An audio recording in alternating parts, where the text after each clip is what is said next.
Assalamualaikum warahmatullahi wabarakatuh. Innal hamdalillah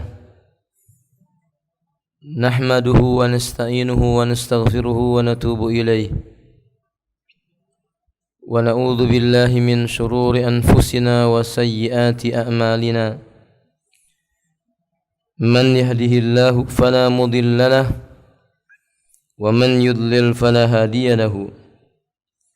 أشهد أن لا إله إلا الله وحده لا شريك له وأشهد أن محمدا عبده ورسوله اللهم صل على محمد وآله وأصحابه ومن تبعهم بإحسان إلى يوم الدين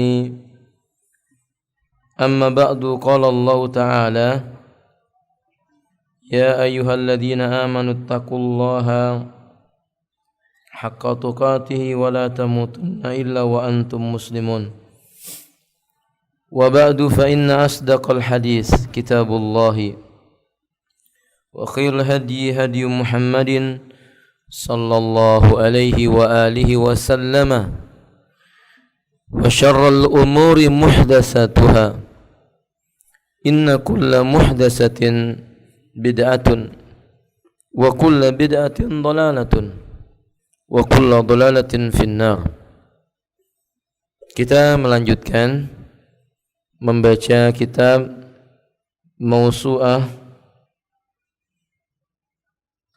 Mawsu'atul Manahi Asy-Syar'iyyah atau ensiklopedi larangan di dalam Islam menurut Al-Quran dan Sunnah. Mawsu'atul Manahi Asy-Syar'iyyah. Kita sampai kepada pasal yang ke-14. Qala muallif hafidhahullah ta'ala babun nahi an mahabbati ahlil ahwa wa mukhalatatihim. Bab tentang larangan mencintai pengekor hawa nafsu. Siapa mereka? Maksudnya adalah ahli bid'ah, serta larangan berbaur dengan mereka. Ummahat wal akhwat a'azani Allah wa iyyakum. Yang pertama, agama ini diturunkan oleh Allah Subhanahu wa taala sebagai rambu-rambu untuk bisa sampai kepada Allah Azza wa Jalla, mendapatkan keridhaannya dan dimasukkan ke dalam surga. Sehingga Allah turunkan agama ini dalam keadaan sempurna, tidak membutuhkan penambahan dan tidak layak diberikan pengurangan. Allah menyebutkan dalam Al-Quranul Karim, Al-yawma akmaltu lakum dinakum wa atmamtu alaikum ni'mati wa raditu lakumul islam madina. Pada hari ini aku telah sempurnakan bagi kalian agama kalian dan aku cukupkan nikmatku atas kalian. Aku pun redha Islam sebagai agama bagi kalian. Dan memang agama yang sah di sisi Allah cuma Islam. Innad dina indallahil Islam. Sesungguhnya agama yang diterima di sisi Allah hanyalah Islam. Wa may yabtaghi ghairal islami dinan falan yuqbala minhu. Barang siapa ia mencari agama selain Islam, baginya tidak diterima yang datang darinya. Wa huwa fil akhirati minal khasirin. Dan dia kelak di negeri akhirat masuk golongan orang-orang yang merugi. Berarti agama Islam ini agama yang telah sempurna. Dan yang dimaksud dengan Islam adalah qala Allah, qala Rasul. Yang dimaksud dengan agama ini apa yang Allah ucapkan. Allah mengatakan al-haqqu mir rabbikum. Kebenaran itu adalah sesuatu yang datangnya dari Rabbmu.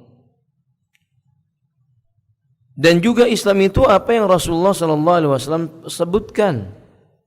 Karena Allah mengatakan wa may yantiqu 'anil hawa in huwa illa wahyu yuha. Tidaklah dia Muhammad berbicara dengan hawa nafsunya, akan tetapi wahyu yang diwahyukan kepadanya. Maka bukan Islam apa-apa yang menyelisih dari keduanya. Karena kedua perkara inilah yang akan menjadi sebab seseorang berada di atas kebenaran dan sampai kepada tujuan. Taraktu fikum amrayn, kata Rasulullah, aku tinggalkan kalian dua perkara. In tamassaktum bihi ma ba'di lan tadillu abada. Sepeninggalku kalian berpegang dengan keduanya tidak akan tersesat. Berarti mendapatkan hidayah, mendapatkan petunjuk. Kitabullah wa sunnati, dua perkara itu adalah Al-Quran dan sunnahku, kata Nabi. Bahkan Nabi SAW memberikan peringatan, man ya'is minkum fasayara ikhtilafan katsira. Siapa di antara kalian hidupnya panjang, kelak dia akan mendapati perselisihan dalam tubuh umat ini banyak sekali. Alaikum bisunnati. Jalan keluarnya adalah berpegang dengan sunnahku. Wa sunnatil khulafa'ir rasidin al-mahdiyyin min ba'di, dan sunnahnya para khulafa'ur rasidin. Sepeninggal Nabi, mereka orang-orang yang Allah berikan petunjuk kepada Allah Subhanahu wa taala, tetap di atas kebenaran. Maka Islam melarang setelah kesempurnaannya datang manusia seolah-olah menganggap Islam belum lengkap, ia membuat perkara yang baru. Karena hal itu sama dengan berdusta mengatasnamakan Allah Ta'ala. Allah mencela, sama dengan menjadikan hawa nafsu mereka sebagai Tuhan selain Allah. Wa man adallu mimman ja'ala ilahahu hawa. Siapakah yang lebih sesat dibandingkan dengan orang yang menjadikan hawa nafsunya adalah Tuhan-Tuhan yang dia turutkan, yang dia jadikan sebagai sesembahan adalah hawa nafsunya. Ia berdusta mengatasnamakan Allah, padahal Allah Subhanahu wa taala menyebutkan wa man adlamu mimman iftara 'ala Allahil kadhib. Siapakah yang lebih zalim dibandingkan manusia yang telah berani berdusta mengatasnamakan Allah Ta'ala. Agama ini qala Allah, qala Rasul. Yang paling mengetahuinya Allah, yang bertugas menyampaikannya Rasulullah, yang wajib mempraktekkan dan juga meneruskan dakwahnya kita sebagai kaum muslimin. Maka kita tidak akan menjadi baik kecuali dengan apa-apa yang dahulu Rasulullah SAW dan para sahabat menjadi baik dengannya. Maka Islam mengharamkan yang menyelisihi Quran dan Sunnah, atau perkara yang bertentangan dengan Sunnah disebut dengan bid'ah. Secara bahasa, bid'ah itu maknanya sesuatu yang tidak ada menjadi ada. Syai'un mukhtara, yang tadinya enggak ada jadi ada. Misalnya kas-samawati wal ardi, tentang langit dan bumi, dahulunya tidak ada. Allah mengatakan badi'us samawati wal ard. Badi maksudnya Allah yang menciptakan langit yang tadinya tidak ada menjadi ada, bumi yang tadinya tidak ada menjadi ada. Secara bahasa maka disebut dengan bid'ah. Tapi bukan ini yang dimaksud oleh syariat. Yang dimaksud oleh syariat adalah kebid'ahan itu mengada-adakan sebuah perkara yang dinisbatkan kepada agama yang tidak datang burhan atau dalil yang menjelaskan dari Al-Quran dan sunnah nabinya. Maka itu disebut dengan kebid'ahan. Bagaimana hukumnya kebid'ahan ini? Hukumnya haram. Sebagaimana Nabi SAW menyebutkan iyyakum wa muhdatsatil umuri, hati-hatilah kamu, jauhi olehmu perkara diada-adakan dalam urusan agama. Fa inna kulla muhdatsatin bid'ah. Karena perkara yang dinisbatkan kepada agama yang enggak datang dari agama itu dinamakan dengan bid'ah. Wa kullu bid'atin dolalah, dan kebid'ahan itu semuanya sesat. Kebid'ahan itu semuanya sesat.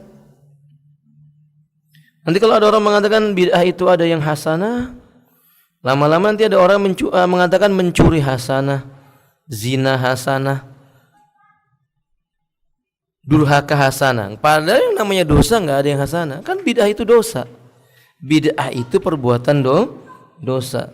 Apa ada dosa hasanah? Ya nggak ada.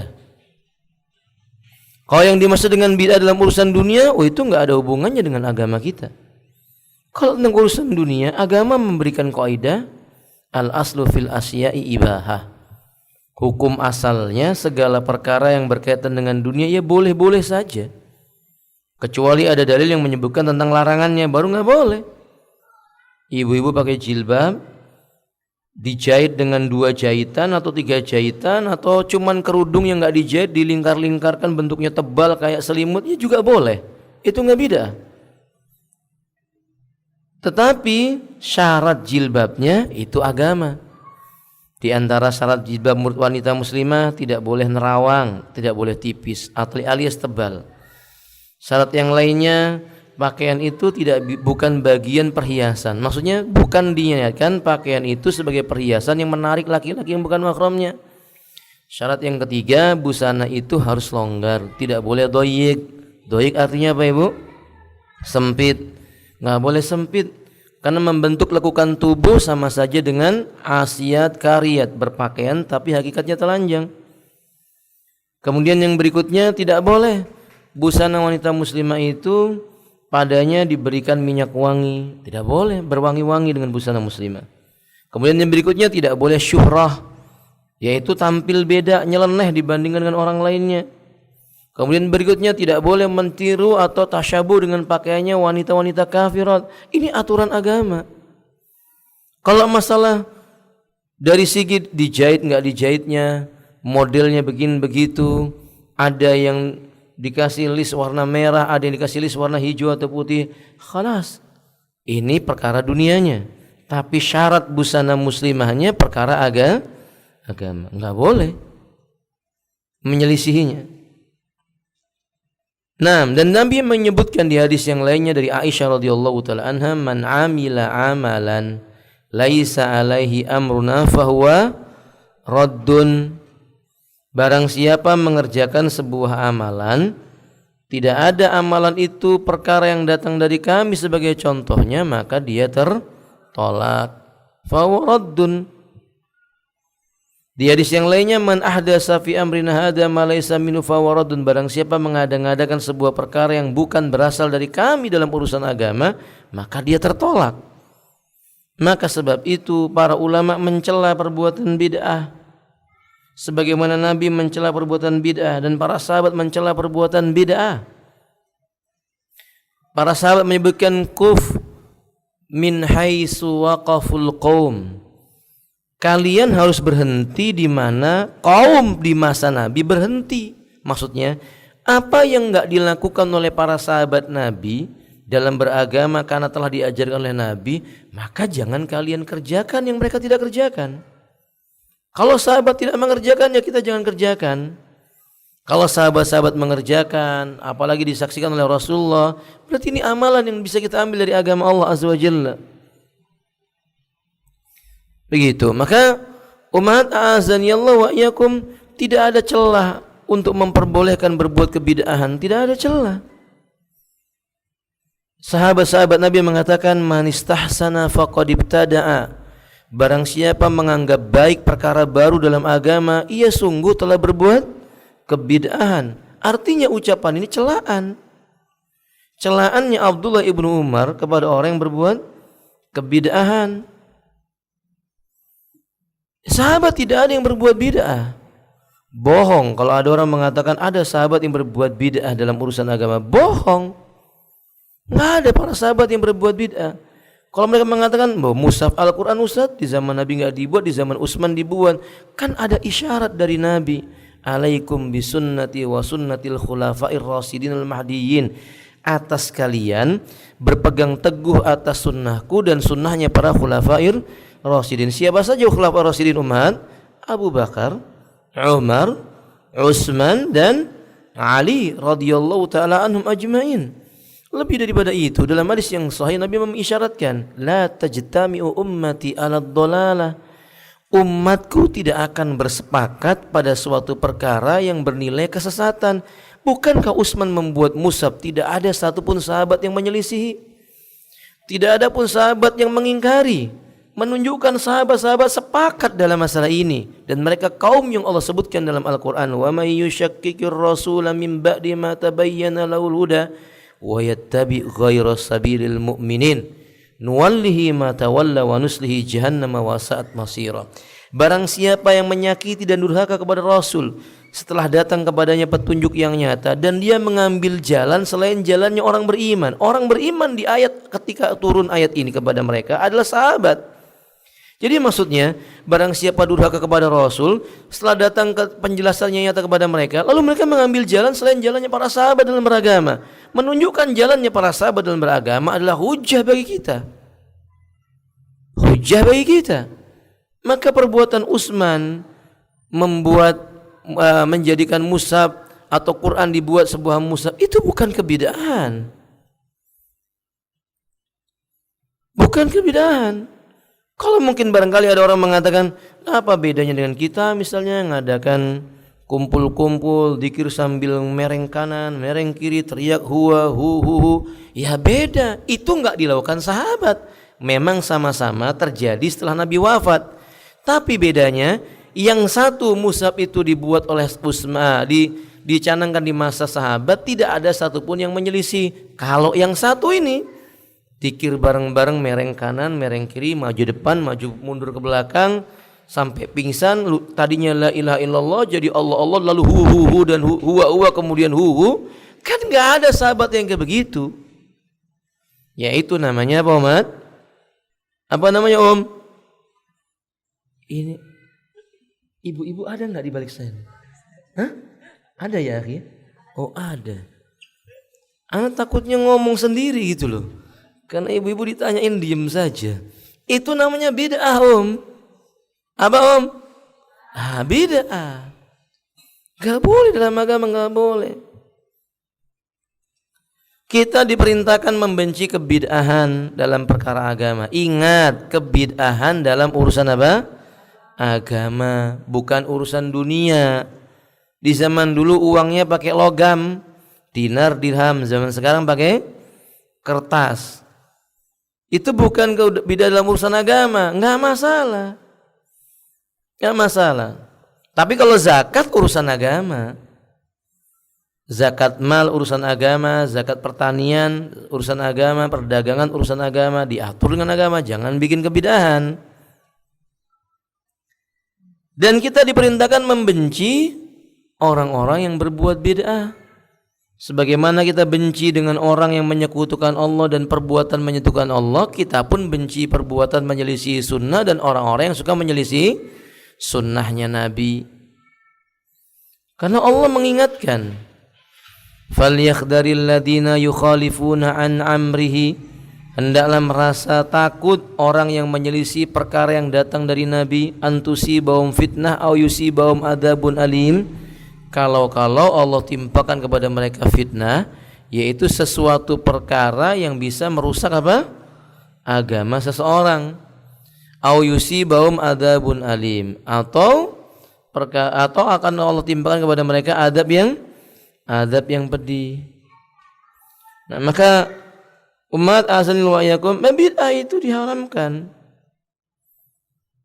Pelaku bid'ah juga kita diminta oleh Allah untuk membencinya. Gak boleh kita mumayyi, bermudahana, bermujamalah, bermanis muka, pelintat-pelintut, sok bisa bergaul, ternyata yang diajak berteman ahli bid'ah. Gak boleh. Allah menyebutkan dalam surah Ali Imran ayat yang ke-7, sebagaimana diriwayatkan oleh Aisyah radhiyallahu taala yakni kata beliau ta'ala, Rasulullah sallallahu alaihi wasallam hadil ayah. Rasulullah sallallahu alaihi wasallam membaca ayat ini di buku Anda halaman 164. Huwallazi, dialah Allah yang anzala alaikal kitaba, telah menurunkan kepada engkau hai Muhammad al-kitab. yaitu Al-Quran. Minhu ayatun muhkamat, dari ayat-ayat Quran itu ada yang muhkamat. Hunna ummul kitabi, itulah pokok-pokok kitab dalam pokok-pokok Al-Quran. Wa ukharu mutasyabihat, dan yang lain dari ayat itu ada yang disebut mutasyabih. Fa ammal ladina fi qulubihim zaigun, adapun orang-orang yang di dalam hatinya terdapat penyimpangan, kecondongan kepada kesesatan, zaig namanya. Fayattabi'una ma tasyaba minhu ibtigha'al fitnah, maka mereka itu senang mengikuti ayat-ayat yang mutasyabihat untuk mencari-cari terjadinya fitnah. Wa ibtigha'a ta'wili, dan untuk mencari-cari takwil yang menyimpang darinya. Wa ma ya'lamu ta'wilahu illallah, padahal tidak ada yang mengetahui takwilnya kecuali hanya Allah. Warasikhuna fil ilmi, sedangkan orang-orang yang ilmunya mendalam, rasih, yaquluna, mereka senantiasa berdoa, mereka senantiasa berkata, amanna bih, kami beriman kepada Al-Quran, baik yang muhkam maupun yang mutasyabihat. Kullum min indi rabbina, semuanya itu datangnya dari sisi Rabb kami, Allah Ta'ala. Wa ma yadzakkaru illa ulul albab, tidak ada yang bisa mengambil pelajaran tentang hal ini kecuali ulul albab, mereka yang berakal. Mereka berakal. Ketika Rasulullah membaca ayat ini, Aisyah berkata, Rasul bersabda, fa idza ra'aital ladina, bila engkau melihat orang-orang yang yattabi'una matasyaba minhu, mencari-cari, mengikut-ngikuti ayat-ayat mutasyabihat yang berasal dari Al-Quran, faulaikal ladina sammallahu fahdaruhum, mereka orang-orang yang telah Allah beri nama dan tanda khusus baginya. Kata Allah, kata Nabi, fakhdarum, jauhi mereka, tinggalkan mereka, hati-hati dari mereka, bahaya, mereka ini bahaya. Fakhdaruhum, orang yang mencari-cari ayat mutasyabihat, atau mereka-mereka yang memperdebatkan ayat-ayat yang sudah muhkam, hukum qat'i diperdebatkan, enggak boleh. Nabi memerintahkan bila kita menjumpai orang berdebat dengan sebuah ayat yang hukum di dalamnya sudah jelas, misal jilbab, hukumnya apa Ibu? Wajib bagi wanita, sahih? Lalu kemudian ada seminar studi kritis, apakah jilbab wajib? Jangan dihadirin. Jangan dihadirin, wong jilbab jelas wajib. Itu yang ada, mereka menebar syubhat. Ingin membuat sebuah opini yang lama-kelamaan muncul anggapan yang besar bahwa jilbab enggak wajib, cuman budaya Arab. Padahal jelas jilbab wajib, Allah yang mengatakannya. Ayadribna min jalabibihinna, hendaklah istri wanita-wanita mukminat, anak-anakmu wahai Nabi, yang wanita, mereka itu menjulurkan jilbab-jilbab mereka sampai menutupi dada-dada mereka. Wajib, jilbab wajib. Atau misalnya hukum yang jelas terdapat dalam Al-Quranul Karim, zina, pelakunya dicambuk kalau dia itu ghairu muhsan. Berapa kali cambuknya? Fajlidu mi'ata jaldah, kata Allah, cambuk sebanyak 100 kali. Hukumnya jelas.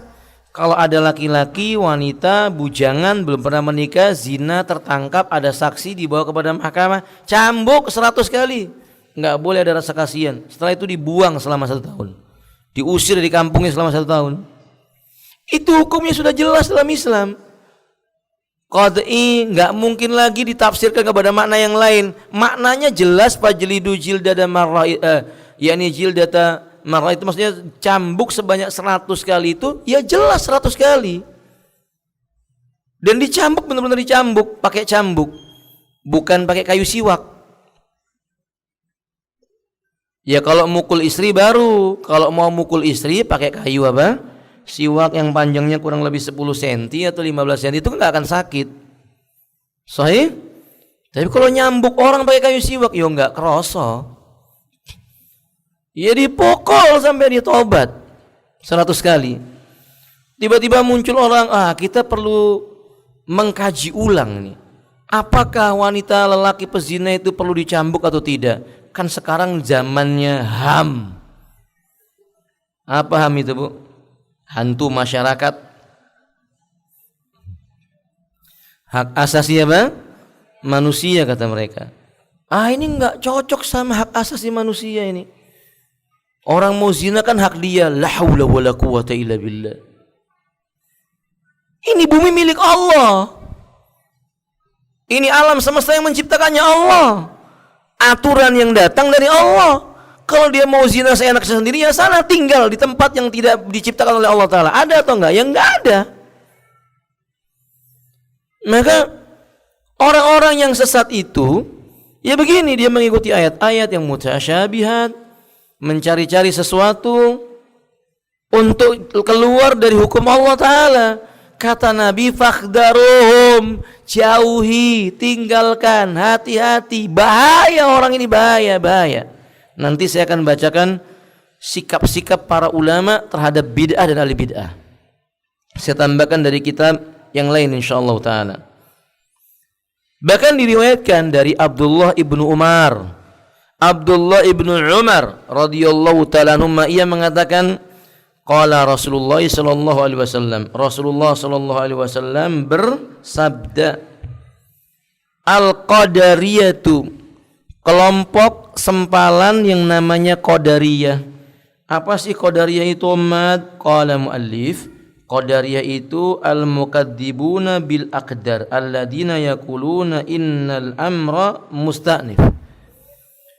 Golongan yang mengingkari adanya takdir. Mereka mengatakan seluruh perkara terjadi spontan, enggak ada peran serta dari Allah Ta'ala. Ini kan bentuk kesesatan.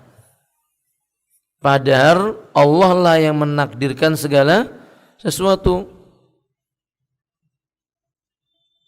Kullu syai'in biqadarin musamma, tiap-tiap sesuatu itu telah dituliskan takdirnya oleh Allah Subhanahu wa taala, ditakar oleh Allah dengan takaran yang sesuai dengan haknya.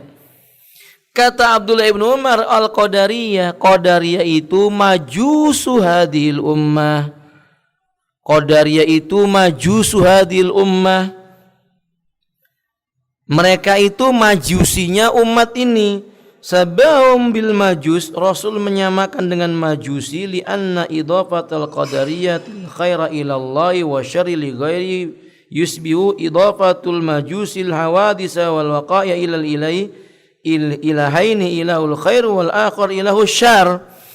Dinamakan dengan qadariyahnya umat ini dikarenakan keyakinannya orang-orang qadariyah ini mirip dengan yang dinisbatkan kepada golongan majusi, di mana golongan majusi itu meyakini, menisbatkan perkara-perkara baik kepada Allah, sedangkan perkara-perkara yang buruk kepada selain Allah. Mirip dengan keyakinannya majusi yang mengatakan Tuhan itu ada dua, mengatur dua perkara, Tuhan yang menciptakan kebaikan dan Tuhan yang menciptakan keburukan. Ya, makanya dinamakan dengan majusinya umat ini, qadariyah.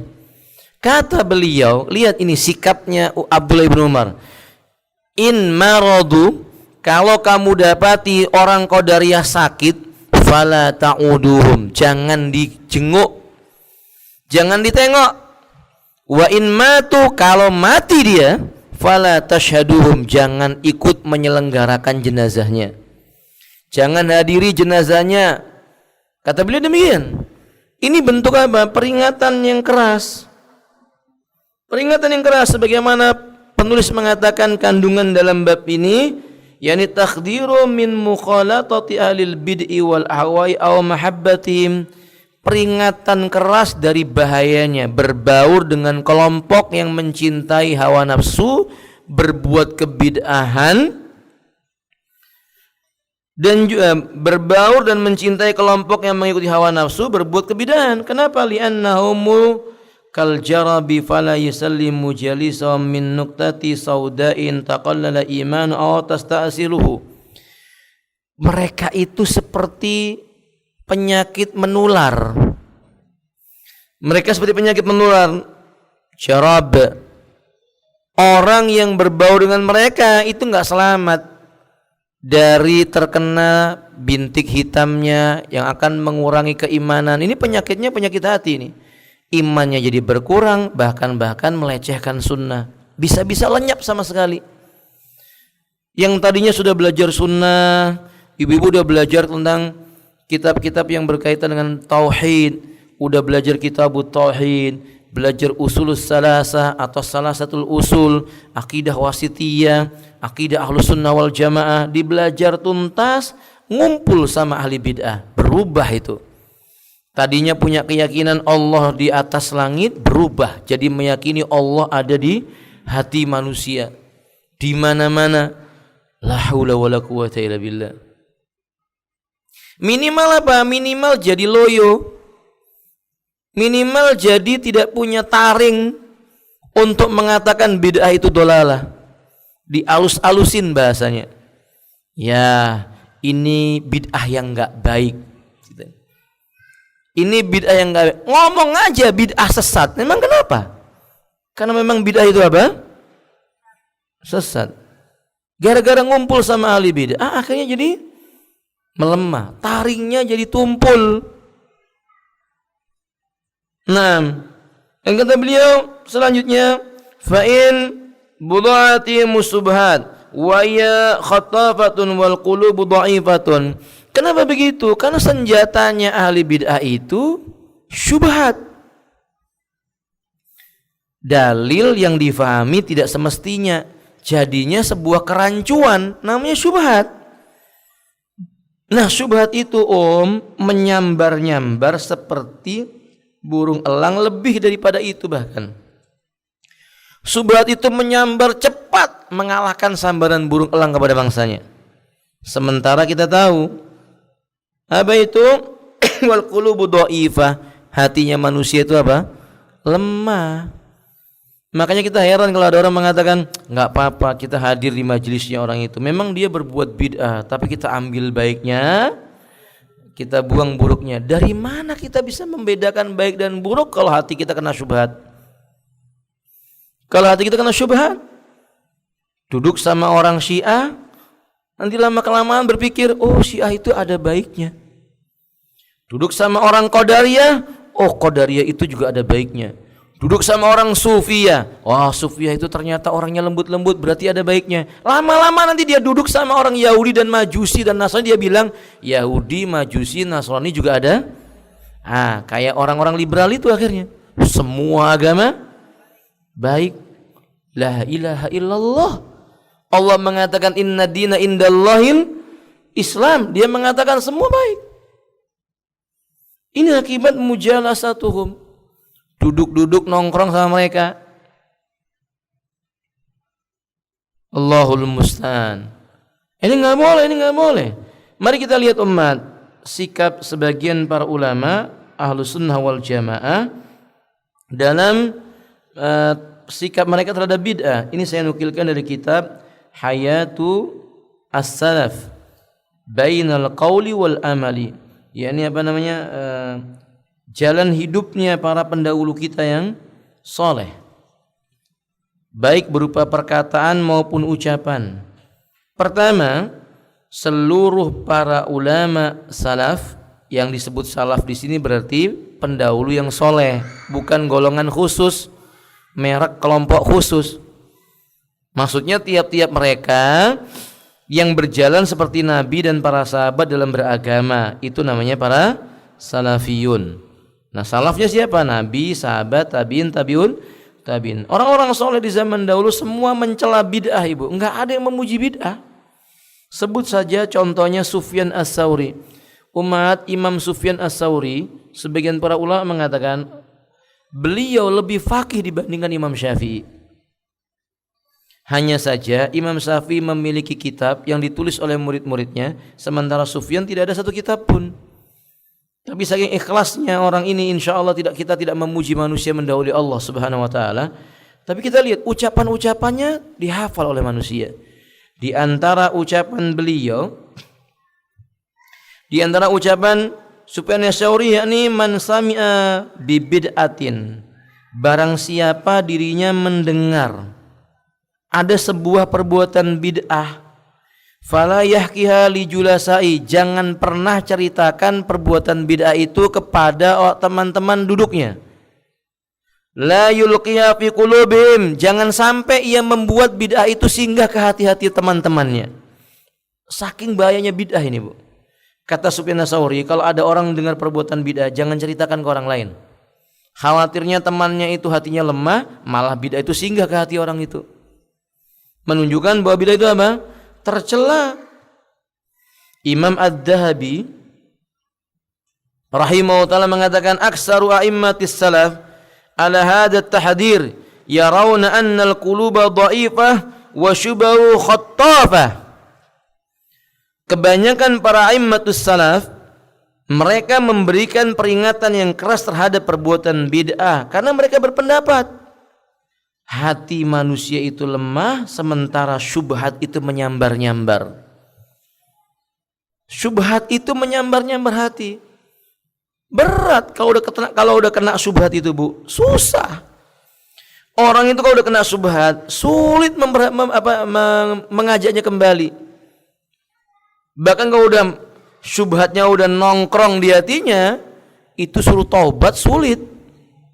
Sehingga sebagian para ulama berpendapat ahli bid'ah itu taubatnya nggak diterima Allah.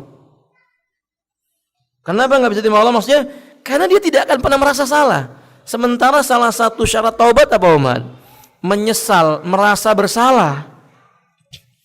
Coba Anda lihat orang berbuat bid'ah, mana ada yang mengaku salah? Nggak ada orang berbuat bid'ah mengaku bid'ahnya jelek, nggak ada.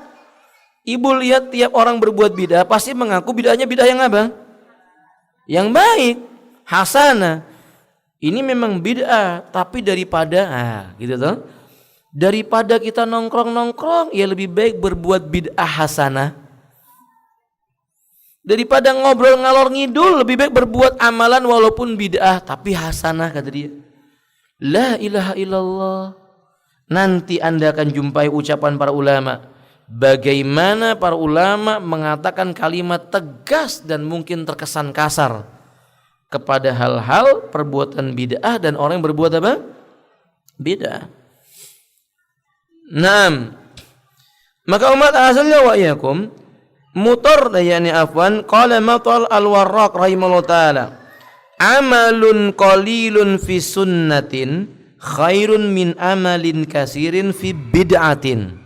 Kata Matar al-Warraq, amalan walaupun sedikit tapi sunnah itu lebih baik dibandingkan amalan yang banyak tapi bid'ah. Wa man amila amalan fi sunnatin qabbalallahu minhu amalahu, karena barang siapa mengerjakan sebuah amalan, amal itu sunnah, Allah terima amalnya walaupun cuma sedikit. Wa man amila amalan fi bid'atin, dan sedangkan barang siapa mengerjakan sebuah amal walaupun banyak tapi bid'ah, raddallahu alaihi bid'atahu, Allah tolak itu bid'ahnya, Allah tolak itu amalannya. Ini terdapat dalam kitab Al-Hilyatu Tahdzib juz 1 poin 457. Lihat umat, maka para ulama enggak ada yang menyukai perbuatan bid'ah. Sampai Imam Mujahid rahimahullah taala mengatakan ma adri ayyun ni'mataini afdal. Ma adri ayyun ni'mataini afdal. Aku enggak tahu di antara dua nikmat yang Allah berikan kepada aku yang lebih utama yang mana? An hadani lil Islam, yang pertama nikmat Allah berikan aku hidayah masuk Islam, au afani minal ahwa, atau yang kedua Allah selamatkan aku dari mengekor hawa nafsu, jadi berbuat bid'ah. Beliau katakan orang itu kalau selamat dari perbuatan bid'ah, cinta dengan sunnah, jauh darinya, itu nikmat Allah. Sebagaimana orang itu selamat dari kekafiran masuk ke dalam agama apa? Islam. Maka selamat perbuatannya dari kebid'ahan menuju kepada sunnah itu merupakan nikmat. Sampai-sampai Imam Mujahid mengatakan nggak bisa tahu ini mana yang lebih besar ini nikmatnya, lebih afdal yang mana ini, yang dari kafir masuk Islam atau yang dari bid'ah masuk sunnah, karena mirip-mirip dengan ini. Di mana kadang tidak jarang kita jumpai perbuatan bid'ah mengantarkan orang kepada kekafiran. Sahih? Banyak begitu. Kebid'ahannya mengantarkan kepada kekafiran. Walaupun kita katakan tidak semua perbuatan bid'ah mengkafirkan. Kalau itu perbuatan bid'ahnya tercela, gimana dengan pelaku bid'ahnya? Ya, pelaku bid'ahnya juga tercela, buruk, tercela. Umar bin Khattab ridwanullah ta'ala alaihi mengatakan, inna nasan yujadilunakum bi subail Quran. Sungguh nanti akan ada sekelompok manusia mendebat engkau dengan ayat-ayat mutasyabihat yang terdapat di dalam Al-Qur'anul Karim. Ada nanti suatu kaum yang mendebat engkau dengan ayat mutasyabihat. Kata Umar bin Khattab, fakhuduhum bis sunan. Bantah dia dengan sunnah. Lawan dia dengan sunnah, hajar dia dengan sunnah. Bahasa saya begitu, Ibu. Fa inna ashabas sunnani a'lamu bi kitabillahi. Karena sesungguhnya pengikut sunnah, ahlu sunnah itu lebih tahu tentang isi kitabullah. Orang yang paham sunnah lebih tahu dengan kitabullah dibandingkan orang yang berbuat bid'ah. Jika orang berbuat bid'ah pakai dalil Quran, ayat mutasyabihan, bantah dengan sunnah Nabi, karena sunnah Nabi itu tafsirnya Al-Quran, dan ahlu sunnah lebih tahu tentang bagaimana menafsirkan Al-Quranul Karim. Ini menunjukkan apa? Jelek, bid'ah itu jelek, pelaku bid'ahnya juga jelek, nggak boleh dibiarkan, nggak boleh didiamkan. Ibnu Abbas mengatakan dalam kitab Syariah halaman yang ke-70, Ibnu Abbas mengatakan, la tujalis ahlal ahwa, jangan kau duduk bersama pengekor hawa nafsu, jangan hadiri majelisnya. Fa inna mujalasatahum, karena duduk di majelisnya para pengekor hawa nafsu marudatun lil qulub, itu meninggalkan penyakit buat hati. Bu, datang ke majelisnya pengekor hawa nafsu, datang ke majelisnya ahli bid'ah, itu bukan sembuh penyakit hatinya, makin nambah, makin parah. Anda minta tolong ditutupkan. Makin parah. Padahal salah satu tujuan kita ke majelis ilmu itu buat apa, umat? Terangkat penyakit yang paling parah menimpa hati. Penyakit apa itu, umat? Penyakit jahil, kebodohan dalam urusan agama. Kan tujuannya kita belajar biar kebodohan itu hilang dari hati kita. Nabi mengatakan, innamas su'al sifaul'i, sungguh hanyalah dengan bertanya itu menjadi obat buat penyakit kebodohan. Berarti bodoh disebut oleh Nabi apa? Penyakit. Obatnya belajar. Nah, kalau kita datang mau ngobati penyakit bodoh kepada ahli bid'ah, ahli ahwa, bukan diobati, dimasuki racun.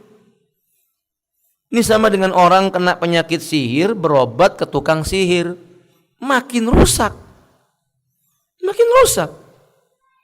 Ya, kalau orang terkena penyakit sihir, obatnya tauhid, sunnah, baca Quran, diruqyah dengan cara yang syar'i, bukan datang ke mana? Ke dukun. Ada seperti itu. Bahkan Ayyub As-Sikhtiyani rahimahullah ta'ala berkata di sebuah kitab Sifatus Safwah juz 3.211, kata Ayyub As-Sikhtiyani, mazdada sahibu bid'atin ijtihadan, tidaklah semakin bertambah semangatnya seorang ahli bid'ah dalam perbuatan bid'ah. Perhatikan baik-baik, Ibu.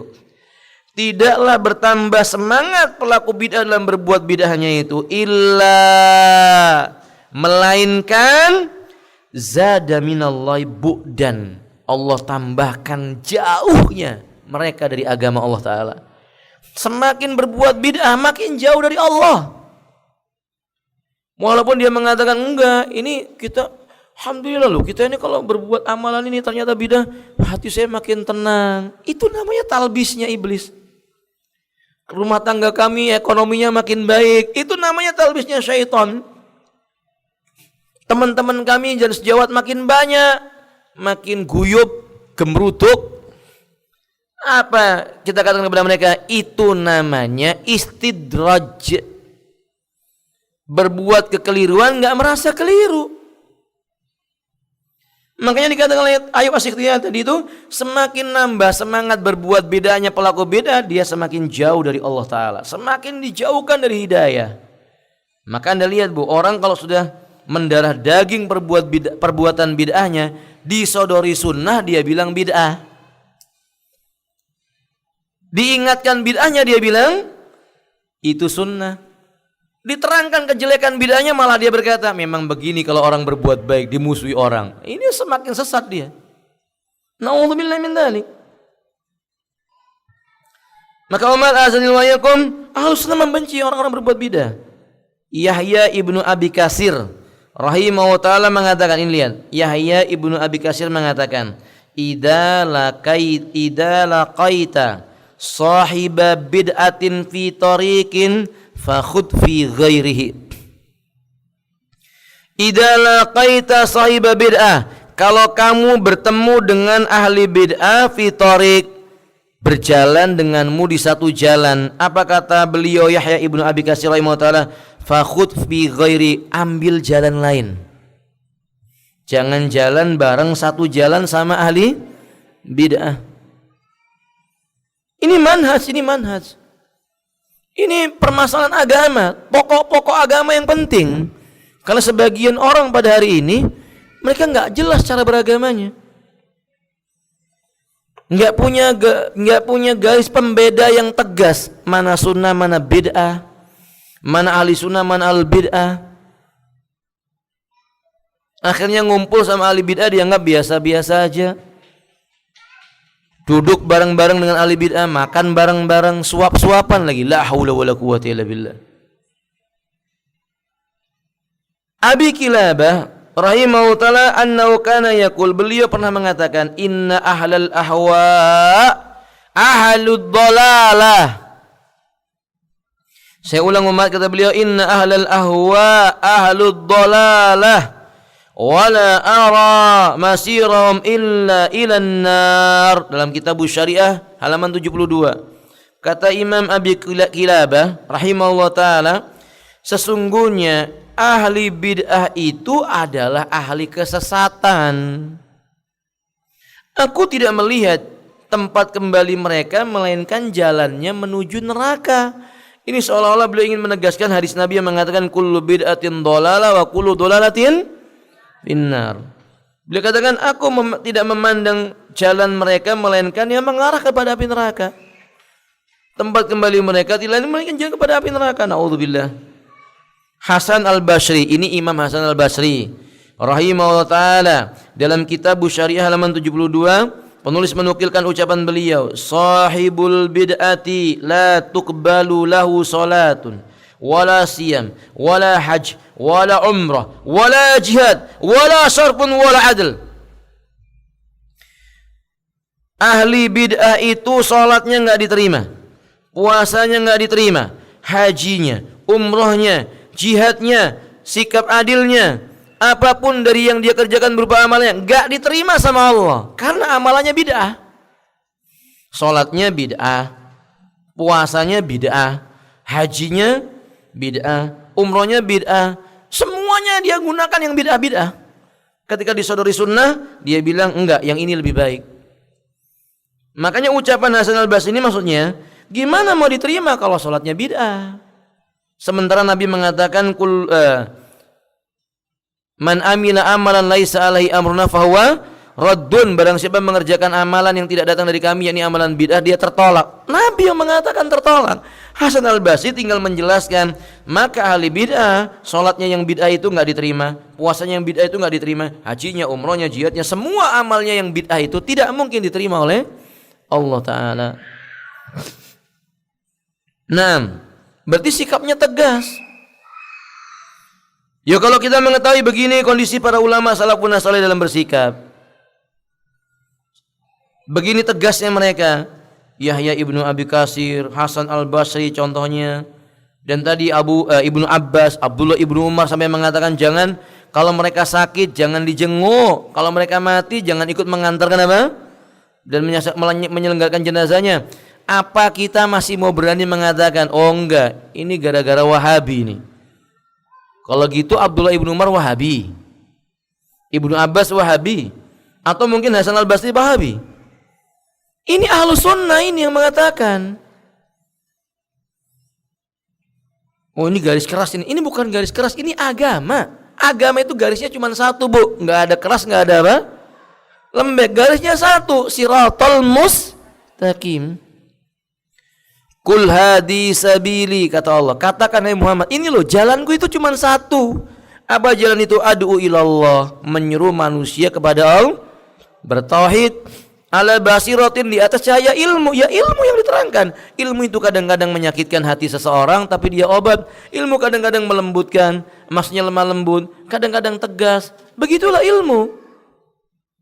Bukan lembut tok, sebagaimana Islam ini datang basyir wa nadir, kabar gembira dan peringatan, ketegasan dan kelemah lembutan, berjalan bersama-sama. Ada kalanya kita bersikap lembut, ada kalanya kita punya sikap apa? Tegas. Qala Ahmad ibnu Sinan al-Qattan, atau dikenal dengan Imam al-Qattan rahimahullah ta'ala, mengatakan laisa fid dunya mubtadi' illa wa huwa yabghidu ahlal hadis. Tidak ada satu ahli bid'ah pun di muka bumi ini melainkan engkau lihat dia benci sama ahli hadis. Ibu-ibu ini perhatikan, ciri-ciri ahli bid'ah benci sama orang yang melaksanakan sunnah. Faham, Mat? Kata beliau, tidak ada satupun ahli bid'ah di dunia ini melainkan engkau lihat dia itu benci dengan ahlul hadis, dia benci dengan ahlus sunnah. Fa idza ibtada'a ar-rajulu nuziat halawatul hadis min qalbi, maka ingatlah, tidaklah seseorang melakukan perbuatan bid'ah satu aja melainkan Allah akan cabut lezat dan manisnya ilmu hadis darinya. Maksudnya apa, Mat? Orang kalau udah hobi berbuat bid'ah, walaupun cuma satu bid'ah dia buat, lama kelamaan kelezatan sunnah dalam hatinya nggak ada. Disampaikan sunnah, maka kebakaran jenggot. Kalau punya jenggot, lawang ahli bid'ah itu banyak yang nggak punya jenggot. Naam kadzalik. Kalau disampaikan sunnah Nabi, dia mengatakan ini nggak cocok sama kampung dan negeri kita. Padahal yang namanya sunnah di mana-mana juga cocok. Karena sunnah itu wahyu Allah Azza wa Jalla. Maka ini benar, umat. Tidak satu pun pelaku bid'ah melainkan dicabut dari dalam hatinya lezatnya ilmu hadis. Beramal dengan hadis dia enggak merasa lezat. Kalau diingatkan rapat, luruskan shaf. Shafnya dirapatkan, diluruskan, menempelkan pundak dengan pun. Lalu ada seorang teman ingin melaksanakan perkara sunnah, menempelkan kaki, diinjak. Ketika diberitahu ini sunnah, sudah yang ini saja. Ya berarti dia nggak merasa nikmat dengan apa? Nggak nikmat dengan sunnah. Dirapatkan, dia geser ke kanan. Kita geser lagi ke kanan, dia lari. Karena dia nggak merasa nyaman dengan ahlus sunnah. Dekat sama ahlus sunnah itu kayak api yang mendekat kepada dia. Kepanasan. Sampai Allah gugurkan karat-karat bid'ah dalam hatinya itu. Baru dia merasa tenang dan nikmat dengan ahlus sunnah. Makanya ini peringatan buat teman-teman, terutama para dai yang mungkin saja nanti mendengar atau mengetahui ucapan ini. Ini peringatan buat kita. Nggak usah bermujamalah dengan ahli bid'ah. Nggak usah pelintat-pelintut, senyum-senyum sama mereka. Mereka itu nggak akan pernah senyum sama kita. Mereka nggak akan suka dengan sunnah yang kita kerjakan. Mereka benci dengan kebid'ahan kita. Sudah, yang penting kita santun, berkata yang benar itu benar, yang salah itu salah, dengan cara yang paling santun. Selesai perkara. Nggak usah sok-sokan pingin ngerangkul, nggak usah. Masih bisa kita dakwai, kita rangkul. Nanti antum yang didakwahi. Nggak usah cuman tukar pikiran. Nanti kepikiran antum yang ketukar. Tukar sana tukar sini, yang sana jadi sini, sini jadi sana. Na'udzubillah min dzalik. Ihdharu, hati-hati darinya. Wa qala Sufyan Ats-Tsauri, berkata Imam Sufyan Ats-Tsauri rahimahullah taala, yani man asgha bi idnihi ila saybi bid'atin kharaja min ismatillah wa wukila ila ya'ni alal bid'ah. Barang siapa dengan sengaja dia menjamu ahlul bidah, duduk makan bareng dengannya, keluar jaminan Allah darinya, maka dia akan diwakilkan dengan perbuatan bid'ahnya. Intinya apa umat? Enggak boleh kita dengan ahli bidah itu bersikap loyo, enggak boleh. Ustaz, itu kalau ahli bidah, bagaimana kalau orang berbuat bidah enggak tahu kalau itu bidah? Nah, kalau ini kan umat yang perlu didakwai, dinasihati dengan lemah lembut, dibujuk dengan kebaikan-kebaikan, diberi hadiah, sampaikan sunnah, ajari tauhid, ajari kitabullah, ajari hadis Nabi, sunnah Rasulullah sallallahu alaihi wasallam. Begitu. Kalau udah ahli bid'ah yang mendakwahkan bid'ahnya, menentang sunnah, membela kebid'ahannya, menyebarkan kebid'ahannya, bangga dengan bid'ahnya, jangan duduk dengan orang kayak begini. Bila ibu-ibu makan di restoran ketemu orang kayak begini, bawa pulang nasinya, bungkus. Jangan duduk sama mereka. Kalau Anda lihat dia masuk pintu dan pesanan ibu belum dibuat, bilang saya batal pesanannya, pulang. Cari restoran yang lain. Kita takut kalau di tempat itu muncul adab, jatuh adab. Kan tadi ayatnya sudah dibacakan, falyaqdaril ladzina yukhalifuna an amri an tusibahum fitnatun aw yusibahum adabun alim.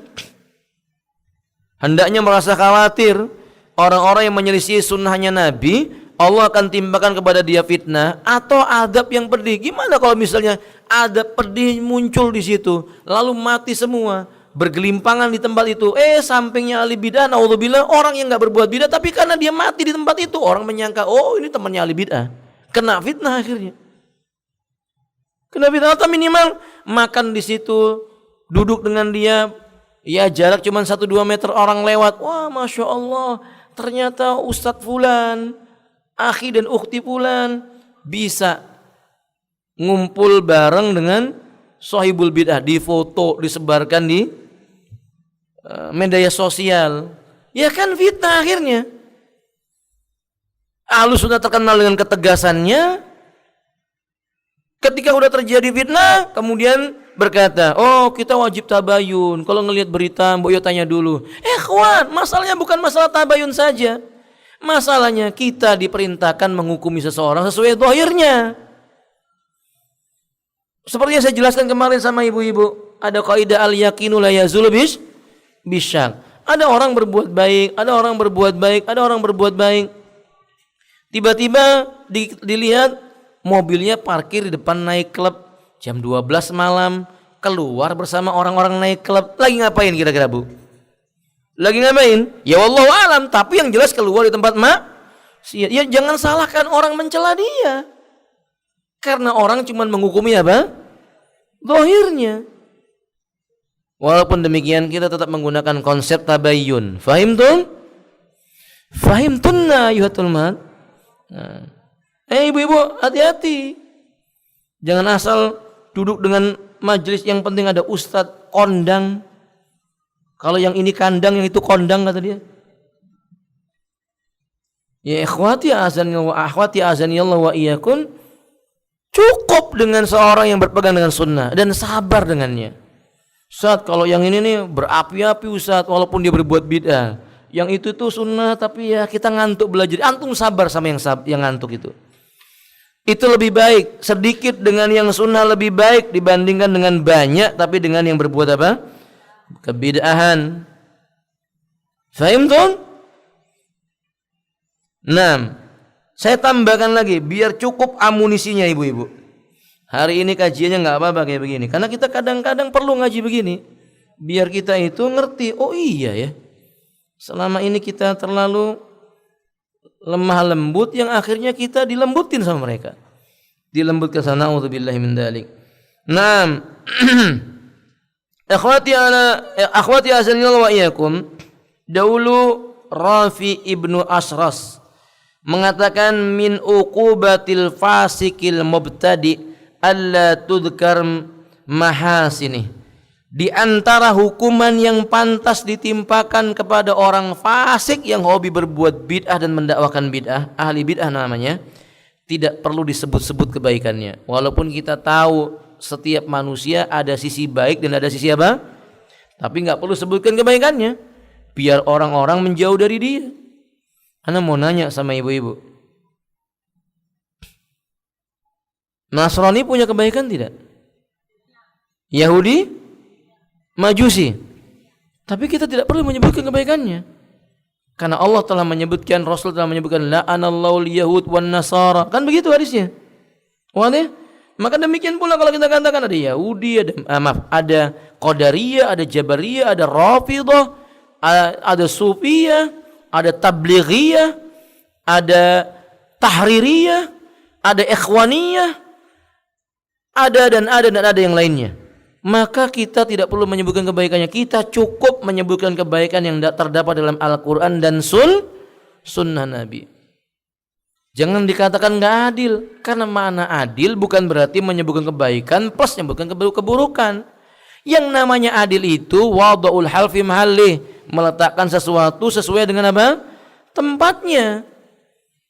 Ketika kita membicarakan orang yang perlu kita peringatkan manusia lain darinya, ya nggak mungkin kita sebutkan kebaikannya. Kalau kita sebutkan kebaikannya, nggak ada manfaatnya menyebutkan tentang peringatan bagi dia. Alaysa kadzalik umat? Kan begitu umat. Itu manhajnya Ahlus Sunnah. Dan jangan dikatakan suka menjelek-jelekkan orang. Bukan, ini karena sayang sama orang lain. Dikhawatirkan nanti dia duduk kena syubhat, pola pikirnya berubah. Tadinya pemuda santun, Masya Allah, baik, bicaranya hati-hati, gemarnya menghafal Quran, baca Quran, duduk sama orang yang suka celah sana, celah sini, hardik sana, hardik sini, kafirkan sana, kafirkan sini, berubah jadi kasar. Ustadznya dikafirkan, bapak ibunya dikafirkan, tetangganya nggak ada yang selamat dari pengkafirannya, pemerintah dia kafirkan, ujung-ujungnya dia mengkafirkan dirinya sendiri. Gara-gara duduk dengan sahibul ahwa, pengekor hawa nafsu.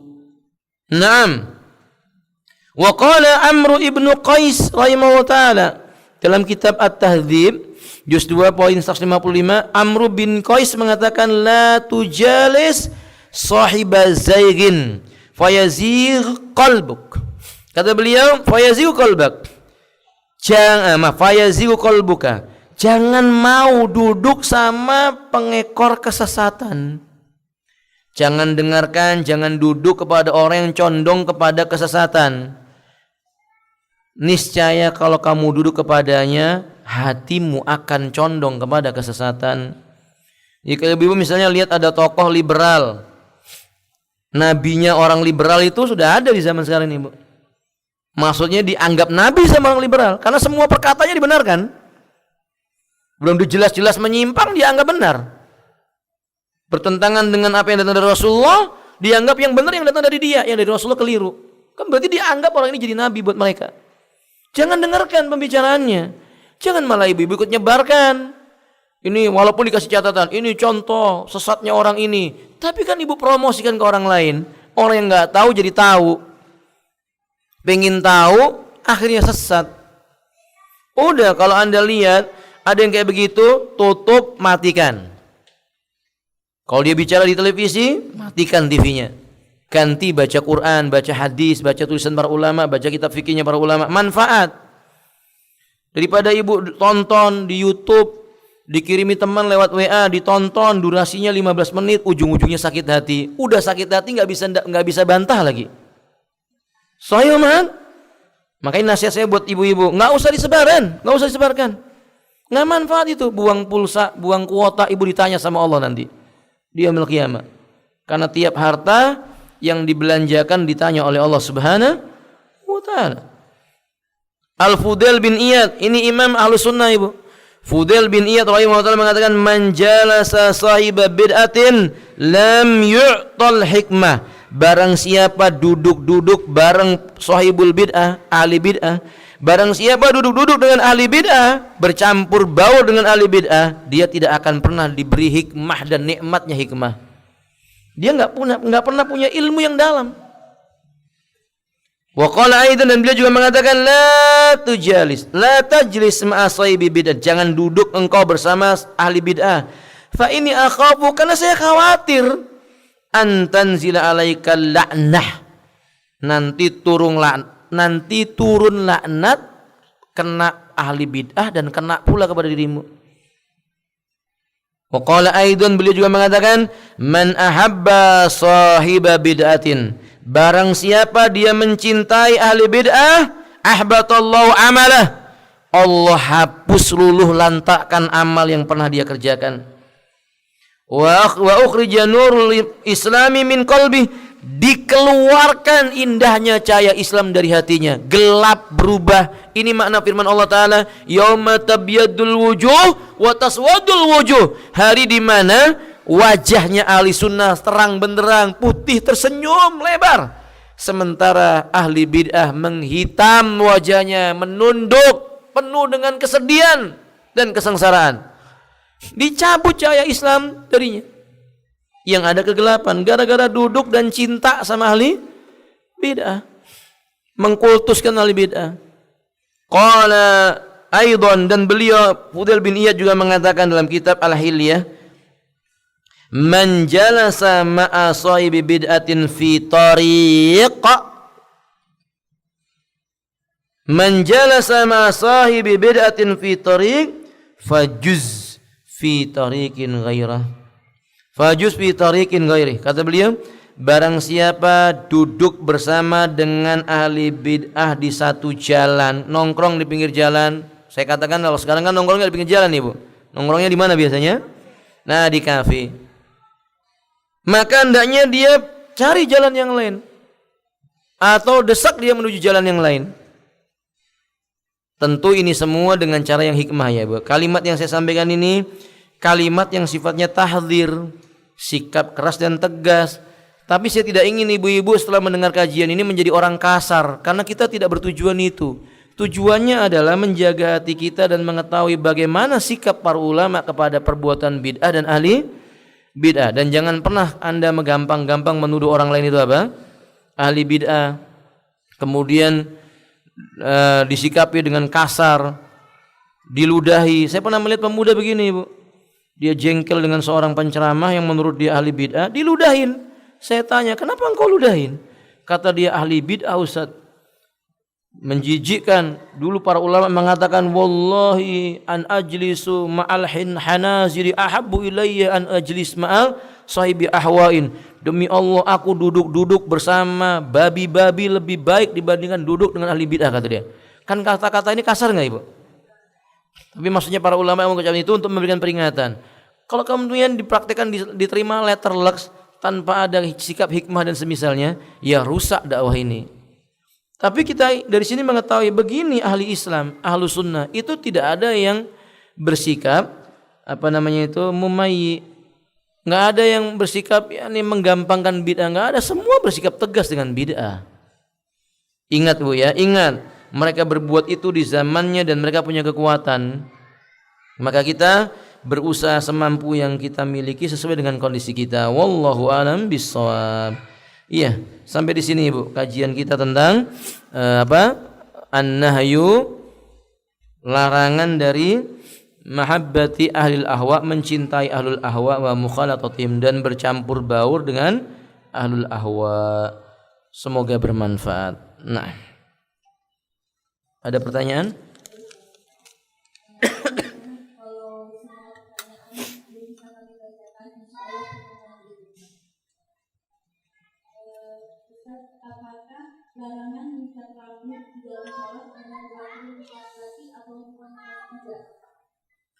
Allah Ta'ala alam bisawab. Dohir hadisnya itu untuk laki-laki.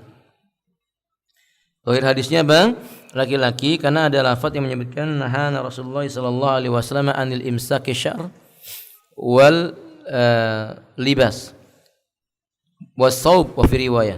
Au kama qala alaihi salatu wasalam. Rasulullah telah melarang kami dari menahan rambut dan menahan kain baju. Dan biasanya ketika rukuk dan sujud yang menarik kain bajunya adalah laki-laki. Dan itu larangannya kepada laki-laki. Tapi ikhtiyaton, kehati-hatian dalam masalah ini, ya ibu-ibu tidak usah dikuncir naik ke atas. Kalau toh menguncir cuman biarkan di bagian bawah. Fahimtun? Wallahu alam bisawab. Nah.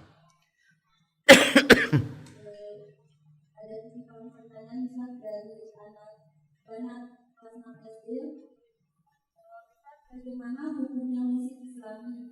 Kata teman anak, tak apa-apa nyanyi asalkan itu musik Islami. Sementara kata umi anak, semua musik itu haram. Jika anak mengikuti perkataan umi anak akan dijauhi oleh teman-teman. Manakah yang benar, Ustaz? Yang benar ikuti perkataan Allah dan Rasulnya, anakku. Hendaknya anakku ini mengikuti perkataan Allah dan perkataan Rasulnya.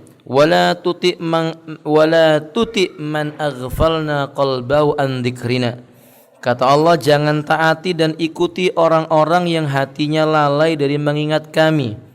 Kedua, Islam yang dinamakan Islam yang datang dari Al-Quran dan Sunnah, maka Islam. Segala sesuatu yang dinisbatkan kepada Quran dan Sunnah disebut dengan Islami. Sama dengan segala sesuatu yang dinisbatkan kepada Sunnah namanya Sunni. Paham? Maka kalau segala sesuatu dinisbatkan kepada Quran dan Sunnah itu namanya Islami. Misalnya jilbab Islami. Benar, karena memang jilbab perintah Al-Quran dan Sunnah. Atau misalnya cara makan Islami atau Sunni. Benar, yaitu dengan tangan kanan, karena Nabi mengajarkan makan dengan tangan kanan. Tapi kalau musik Islami, sejak kapan Allah mengatakan adanya musik dalam Al-Quran? Sejak kapan Nabi mengatakan adanya musik dalam sunnahnya Nabi? Ada, Ustaz. Duf, berarti yang ada di zaman Nabi diizinkan. Itu pun ketika Aisyah mendengarkan seorang budak yang bersenandung dengan menggunakan duf. Abu Bakar As-Siddiq radhiyallahu ta'ala datang ke rumahnya Aisyah.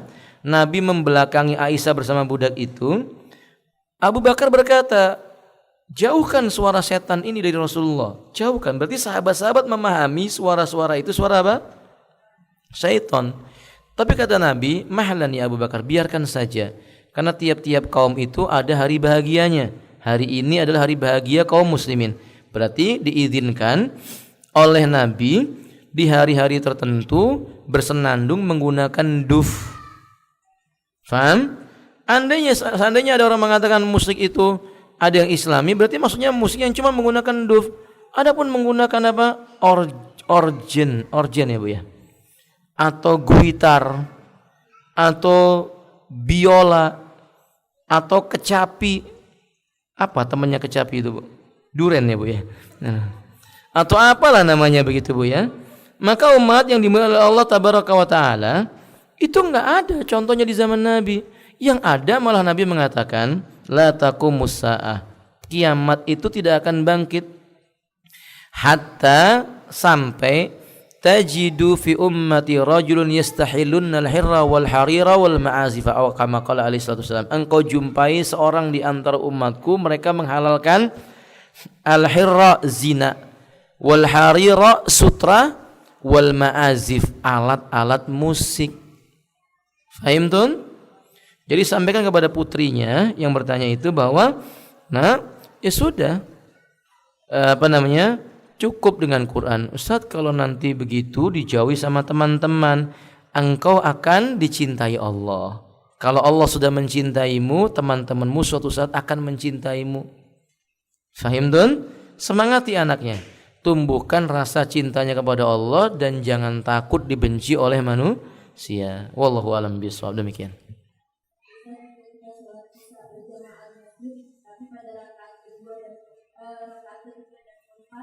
Imamnya sangat cepat bacaannya hingga kita tidak bisa membaca Al-Fatihah sampai tuntas. Apakah sudah tuntaskah atau harus kita ulang lagi di rumah? Kalau ini nasihat, kalau membaca Al-Fatihah pada saat sholat di mana rakaatnya sirri ya, sir bacaannya, maka jangan ibu baca seperti ketika ibu membaca jahar. Ibu kalau membaca jahar kan alhamdulillahi rabbil alamin arrahmanir rahim. Mungkin 3 menit baru selesai. Ibu kalau baca sirriyah itu ya bacanya alhamdulillahi rabbil alamin arrahmanir rahim maliki yaumiddin. Faham Ibu? Nah, supaya bisa ngikuti apa? Imam. Sudah Ustaz, tapi imamnya cepat sekali. Kalau memang Anda baru baca alhamdulillahirabbil alamin, tiba-tiba imamnya sudah Allahu akbar ruku. Anda baca ar-rahmanir rahim, imamnya sudah assalamualaikum warahmatullahi wabarakatuh. Berarti imamnya tidak tumanina. Kalau begitu Ibu mufaraqah. Mufaraqah itu artinya biarin aja imamnya duluan, Ibu tetap sholat sendirian. Fahimtun? Fahimtunna? Jangan sholat di rumah. Tetap kalau suaminya di masjid, kecuali ada udzur yang syar'i. Ustadz, apa hukumnya jual kandang kucing gratis kucing? Ini pernah ditanyakan dan waktu itu saya salah menjawab karena saya tidak paham pertanyaannya. Sekarang saya paham. Bagaimana hukumnya orang jual kandang kucing, nanti kalau dia beli kandang kucingnya dapat gratisan apa? Kucing. Sebab kalau jual kucingnya kan hukumnya haram. Jadi jual kandang kucingnya. Nah, maka umat ini mengandung unsur khidah, tipuan. Sebenarnya dia mau jual kucingnya, tapi karena kucingnya haram, dia pakai istilah jual kandang kucing. Ya kalau kandang kucing harganya cuma 20-30 ribu, masuk di akal. Syariat masih bisa nerima juga insya Allah. Kalau misalnya kandang kucingnya harganya 100 ribu, kandang kucing harganya 25 juta. Ini jualan kucing apa jualan kandang kucing? Karena biasanya sampai 25 juta itu kan kucing. Kucing apa itu? Anggoro atau apa namanya itu? Kan begitu umat. Kan begitu umat. Maka berarti kan sebenarnya ini jualan kucingnya, cuman jualan kandang kucingnya dijadikan apa? Kamuflasenya. Kalau itu yang terjadi hukumnya haram. Tapi kalau misalnya bapak-bapak, ibu-ibu jualan kandang kucing atau makanan kucing, tiba-tiba ada orang datang di rumah ibu ada kucing, ibu hadiahin. Ini hadiah, saya punya banyak kucing, kalau Anda mau silakan ambil. Ya enggak ada kaitannya dengan niat jual kandang gratis. Kan begitu toh Ibu? Jual kandang gratis kucing. Hati-hati yang seperti ini, karena pada asalnya kucingnya kalau itu niatnya jual kandang gratis kucing, itu sama dengan jual beli kucing, enggak boleh. Wallahu a'lam bishawab. Nah, bagaimana kepada mereka yang sering ikut kajian di mana-mana, maksudnya kajian yang tradisional, apakah mereka itu termasuk Ustaz? kita patut kasihani teman-teman kita yang semua tempat dia datangi dan dia tidak jelas siapa yang mengajarkannya. Padahal Nabi SAW atau para ulama menyebutkan anjuran mengingat-ingat kalimat annal ilma dinun, ilmu adalah agama. Lalu kata para ulama, lihat dari siapa kalian mengambil agama kalian. Maka jangan sembarangan. Tiap ada kajian datang, akhirnya jadi apa? Ibu-ibu, hati kita ini kata Allah khuliqal insana dhaif. Manusia diciptakan memiliki hati yang lemah. Hati kita bukan tong sampah. Ada barang najis masuk, barang suci masuk, baik masuk, buruk masuk, kemudian dipisah-pisah sama pemulung. Bukan tong sampah. Hati kita kalau ada kebaikan masuk, lalu keburukan masuk, kebaikannya kalah. Tertutupi sama keburukannya. Yang lebih muncul minimal apa Bu? Minimal menghadiri majelisnya orang yang suka berbuat bid'ah, sikap amar ma'ruf kita berkurang. Misalnya ustadznya ngomong hadis dhaif, kira-kira ibu bangkit memberitahu ustadznya enggak? Afwan ustadz, ini hadis Anda dhaif. Mungkin enggak. Paling banter ibu menggerutu, dasar ustadz hadis dhaif. Tapi enggak pergi juga. Padahal yang namanya amar ma'ruf minimal kalau lihat kemungkaran ditinggalkan. Jadi dinasihati. Apakah mereka juga ahli bid'ah Ustaz? Oh ya jangan. Mereka kan enggak tahu. Mereka itu taunya bermajelis ilmu itu mendatangkan pahala. Berarti mereka belum tahu, dinasihati. Caranya bagaimana? Coba lihat perkataan ulama ini menurut kamu bagaimana? Nanti dia berpikir. Lalu didoakan agar dia diberi hidayah. Wallahu a'lam bishawab. Nah. Bagaimana caranya anak bisa menyesuaikan diri di lingkungan keluarga suami yang semuanya rata-rata belum sunnah dan banyak melakukan bid'ah. Anak sudah baik-baik pada mereka tapi masih Cara yang paling baik berbuat kepada orang lain itu mendakwai dengan cara hikmah. Ud'u ila sabili rabbik bil hikmati. Serulah manusia ke jalan Rabbmu, kata Allah, dengan cara hikmah, yakni dengan tingkah laku yang baik. Ibu-ibu bagaimana bersikap kepada anggota keluarga yang berbeda dengan kita? Tunjukkan bahwa kita baik. Beri mereka hadiah, kunjungi rumahnya, bantu kesulitannya, doakan apa yang telah menimpa mereka berupa keburukan berubah menjadi kebaikan. Selalu sedia membantu mereka ketika mereka membutuhkan, dengan catatan la ta'ata li makhluqin fi ma'siyatillah. Kalau berisi kemaksiatan kita tidak perlu taat sama mereka. Permasalahan sekarang kita baru mengenal sunnah dan kita kurang berbuat baik kepada mereka. Akhirnya ketika mereka mengundang kita pada perkara-perkara yang bid'ah, kita merasa sungkan, nggak enak. Coba kalau kita baik, kalau ibu misalnya punya harta, uang yang banyak, nggak bakhil sama anggota keluarga, diberi. Begitu ibu mengenal sunnah, berbeda dengan mereka, ibu tinggal sebutkan dalil, mereka tidak akan bisa apa-apa. Sahih? Sekarang kalau itu sudah terjadi bagaimana Ustaz? Berarti kalau itu sudah terjadi kita tetap berbuat baik. Kita tetap berbuat baik sambil mengatakan dan menegaskan keyakinan saya seperti ini. Aku tidak mencela engkau dengan keadaanmu. Mudah-mudahan Allah berikan hidayah kepadamu. Kan begitu. Jadi kalau misalnya kita tahu ini bid'ah lalu kita berkata, maaf saya nggak bisa, ini bid'ah ini. Nabiku mengatakan kullu bid'atin dhalalah, kullu dhalalatin finnar. Loh kok nabiku? Nah, nabimu siapa? Kan begitu. Akhirnya terjadi pertengkaran. Wallahu alam bisawab. Dan minta suaminya membela dia dengan cara yang santun. Ada pertanyaan tertulis, di lingkungan ana tinggal banyak rumah kosong karena disita bank, orangnya pindah atau ada yang dijual atau belum ditempati.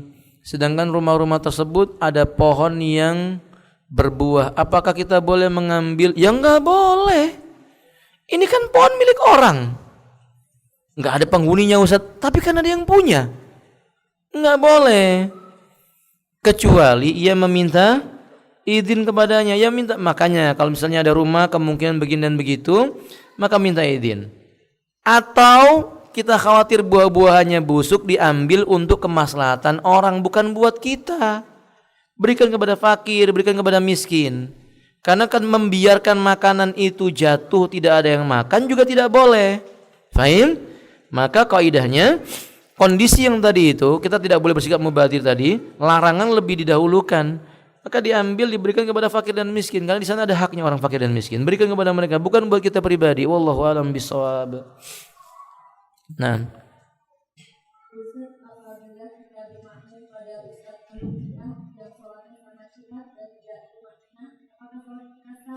kalau enggak tumak nina, walaupun misalnya dia itu orang awam, bukan ahli bid'ah lah, orang awam, sholatnya enggak tumak nina, ya sholatnya enggak sah. Karena salah satu rukun dalam sholat adalah tumak nina. Takaran tumak nina itu berhenti sejenak lalu membaca satu kali tasbih, Allahu Akbar, Subhana Rabbiyal Azim. Itu sudah tumak nina. Faham? Tapi kalau Allahu Akbar, Samiallahu liman hamidah, Allahu Akbar, Allahu Akbar, Allahu Akbar, Allahu Akbar, Assalamualaikum, berarti enggak tumak nina. Jadi takaran tumak nina itu berhenti sejenak lalu membaca satu kali tasbih. Wallahu a'lam bishawab. Nah, Ustaz, bolehkah kita makan suatu hidangan yang dibeli dengan uang riba hasil menggadaikan barang? Tetapi setelah makan kita memberi uang kepada tuan rumah dengan niat membayar makanan yang kita makan agar halal atau lebih baik ditinggalkan, Ustaz? akad itu dilihat dari zahir, bukan disimpan dari hati. Kalau misalnya ibu-ibu diberi makanan dari uang riba nggak enak hati nih, dah lantar abis makan ane kasih dia duit, niatnya apa? Bayar. Kan Anda tidak ada akad jual beli. Anda punya niat membeli, orangnya tidak niat menjual, maka itu niat yang salah. Kecuali Anda terang-terangan, Pak ini tadi makanannya saya niatkan saya beli ya Pak ya, itu berarti niat jual beli. Kalau tiba-tiba orangnya mengatakan, oh enggak saya enggak menjual, ini hadiah buat Anda, gimana coba? Maka sebab itu umat azani wa iyyakum. Kalau kita sudah tahu itu dari hasil riba, sudah tahu nyata-nyata dari hasil apa? Riba, bukan dugaan lagi, benar-benar dari hasil riba, yang nggak boleh dimakan. Tapi kalau masih dugaan, jangan-jangan dari hasil riba, karena dia kerjanya di tempat riba. Kalau ini masih boleh karena masih ada jangan-jangan yang lain. Dia memberikan dari hasil yang tidak apa? Riba. Karena kemungkinan tidak bisa dijadikan sebuah hujah. Paham ibu-ibu? Fulan kerja di tempat riba, menyuguhkan kita makanan, tapi kita tidak tahu pasti dari uang riba atau tidak. Ada kemungkinan uang dari suaminya, atau dari istrinya, atau dari anaknya, berarti halal ya dimakan. Selesai perkara. Fahimtun? Fahimtunna? Tayyib, barakallahu fikum. Afwan Ustaz, mohon penjelasannya bagaimana dengan membangun rumah-rumah di kuburan. Apakah juga termasuk kesyirikan? Membangun rumah di kuburan bukan masuk kategori syirik, tapi masuk kategori maksiat. Maksiat berupa apa? Melanggar hadis Nabi, di mana para sahabat mengatakan Rasulullah sallallahu alaihi wasallam, Rasulullah itu melarang kami untuk apa? Satu, mengapur kuburan. Dua, membangun tempat yang tinggi atau rumah-rumah di atas kuburan. Nabi mengatakan la'anallahu al-yahud wan nasara ittakhadhu qubur anbiya'ihim masajida. Allah melaknat Yahudi dan Nasrani, mereka menjadikan kuburan nabi mereka sebagai tempat ibadah. Jadi enggak boleh dibangun rumah ya, hukumnya haram. Nah, kalau sudah dilakukan ritual khususnya baru bisa terbawa kepada jatuh perbuatan apa? Syirik, bid'ah, dan wallahu alam bisawab. Orang berkata, bagaimana dengan kuburan nabi? Yang mana kuburan nabi dibangun dengan sangat indah? Apakah termasuk perbuatan ghulu? Pertama, umat yang harus kita ketahui bahwa hukum yang terjadi pada Nabi itu ada kalanya nggak bisa terjadi pada orang lain. Saya mau nanya sama ibu-ibu, istrinya Nabi berapa, Bu? Hidup bersama Nabi bareng-bareng berapa? 9. Boleh nggak laki-laki beristri 9? Lalu kalau orang beralasan lah Nabi aja 9, boleh nggak? Jawabannya tetap nggak boleh. Kenapa? Karena itu khusus buat siapa? Nabi. Maka demikian pula ada beberapa keadaan yang bisa berlaku di Masjid Nabawi nggak bisa di masjid yang lain. Salah satunya Masjid Nabawi, kubur Nabi dibangun itu karena ada sebab, bukan karena nggak ada sebab. Apa salah satu sebabnya? Salah satu sebabnya perluasan masjid. Kemudian ketika kubur Nabi tidak diberikan tembok dan bangunan, orang datang ke kubur Nabi lalu mengkultuskan Nabi. Lawang di tembok aja banyak yang mengkultuskan.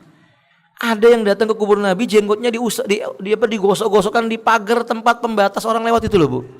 Ketika saya tanya, ngapain Pak? Orang India ketika itu. Apa yang kamu lakukan? Tentu dengan bahasa yang saya mampu katakan kepada dia. Dia mengatakan tabarruk. Tabarruk kok sama pagar yang jauh dari makam Nabi. Itu bagaimana Anda bayangkan kalau makam Nabi nggak ada apa? Temboknya. Ya sudah, bisa habis tanah kuburannya, dibawa pulang. Apalagi di negeri kita ini, ya Allah, orang dianggap wali aja kuburannya jadi berlobang gara-gara dibawa pulang tanahnya. Maka umat berarti ada sebab. Ini nggak bisa disamakan dengan tempat yang lain. Fahimtun? Tambahan, dibangunnya kuburan Nabi bukan hujah karena Nabi sudah memperingatkan larangan membangun apa? Kuburan. Jadi bukan Nabi yang menganjurkan membangun kuburan, justru Nabi melarang membangun kuburan. Jangan jadikan hujah perbuatan orang, tapi perkataan Allah dan Rasulnya. Wallahu a'lam bishawab. Sampai di sini semoga bermanfaat. Ingat umat, pembahasan kita hari ini kalimatnya agak tegas, terkesan kasar. Saya berpesan kepada ibu-ibu, sikapi dengan cara yang santun, amalkan dengan cara yang hikmah. Jangan ibu-ibu nanti berkata kasar kepada orang lain, karena pengajian kita tidak membuat orang menjadi apa? Kasar. Mudah-mudahan pengajian ini membuat hati kita menjadi lembut tapi punya ketegasan. Semoga bermanfaat. Akhiru da'wana alhamdulillahirabbil alamin. Subhanakallahumma bihamdik, asyhadu an la ilaha illa anta, astaghfiruka wa atubu ilaik. Assalamualaikum warahmatullahi wabarakatuh.